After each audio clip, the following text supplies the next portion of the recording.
Nalalaman ng Department of Justice at National Bureau of Investigation kung mayroon o walang krimen na nagawa. Ito ang pahayag ni Senador Aquilino Coco Pimentel III sa gitna ng isyu ng pagsasalita ni former President Rodrigo Duterte na papatay ito ng mga senador para sa eleksyon. Bunsod nito, ipinauubayan na ng mababatas ang trabahong ito sa mga naturang ahensya. Ngunit kung wala namang nagawang krimen, dapat anyang wag ng pansinin ang issue. Gayunman, isa anyang nakababahalang senyales ng serious personality disorder kung ang isang tao ay nahuhumaling sa pag-uusap tungkol sa kamatayan o pagpatay. Ayon naman kay Justice Secretary Crispin Remulla, sanay na sila sa pananalita ni ex-President Duterte. Hindi rin anya dapat patulan ng lahat ng sinasabi ng dating Pangulo.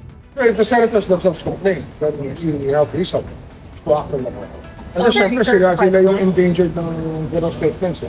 Can possibly have a ripple effect.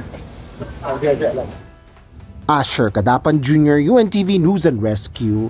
Diyos ang aming sandigan, serbisyo publiko ang aming pinahalagahan.